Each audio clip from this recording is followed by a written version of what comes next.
You wake up and check your phone. Before your feet touch the floor, your brain is already comparing your life to someone else's life, comparing your progress to someone else's progress, comparing what you have to what you think you should have. But the real answer is far stranger. Because your ancestors lived with less comfort, less technology, less convenience, and far less wealth. Yet many of the psychological problems that feel normal today were far less common. How could that be? Most people assume happiness comes from having more. More money, more choices, more possessions, more status, more success. But if that were true, modern humans should be the happiest people who have ever lived. Instead, many people feel restless. Why? To understand the answer, you have to imagine a completely different world. For most of human history, your ancestors lived in small groups. They knew almost everyone around them. The people they compared themselves to were real. They were neighbors, friends, family members. The comparison system inside the brain evolved in that environment, not in the modern world. Robin Dunbar spent years studying human social groups. His work suggested that humans naturally manage relationships within relatively limited social circles. Your ancestors were not exposed to millions of lives. You are, every day. A single scroll can show celebrities,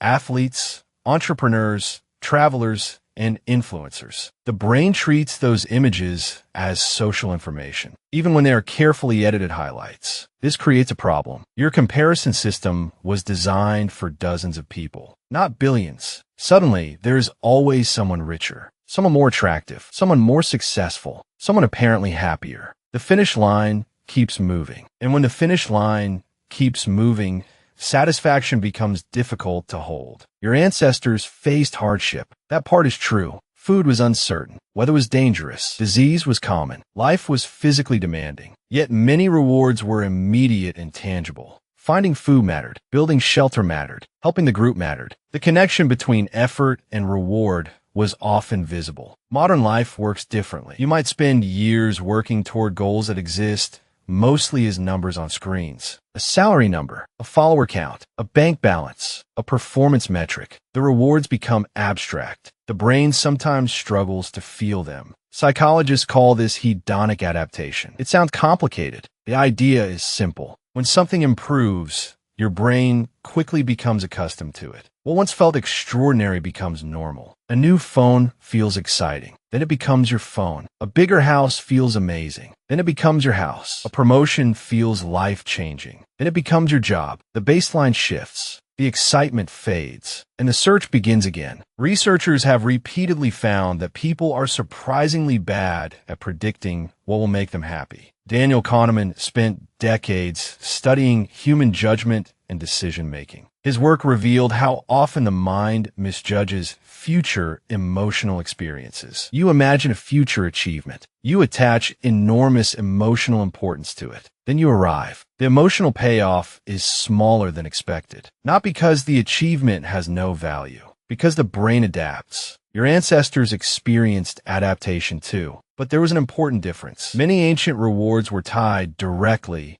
to survival. Food after hunger, warmth after cold, safety after danger, rest after effort. The contrast was powerful. Modern comfort removes many of those contrasts. When comfort becomes constant, appreciation becomes harder. Imagine drinking water after crossing a desert. Now imagine drinking water while sitting comfortably at home. The water is the same. The experience is not. Your brain notices contrast, not permanence. This helps explain another strange pattern. The more options you have, the harder satisfaction can become. That sounds backwards. More options should mean better outcomes. Yet psychologist Barry Schwartz argued that excessive choice often creates anxiety. When there are hundreds of possibilities, every decision carries uncertainty. What if there was a better option? What if you missed something? What if you chose wrong? Your ancestors rarely faced that problem. There were not 50 streaming services. There were not thousands of career paths. There were not endless product catalogs. Many choices were limited by circumstance. Ironically, fewer options sometimes made commitment easier, and commitment often supports satisfaction. Another important difference involves attention. Your ancestors lived in environments that constantly demanded awareness of the present moment. Tracks on the ground, changes in weather, movements in nearby animals.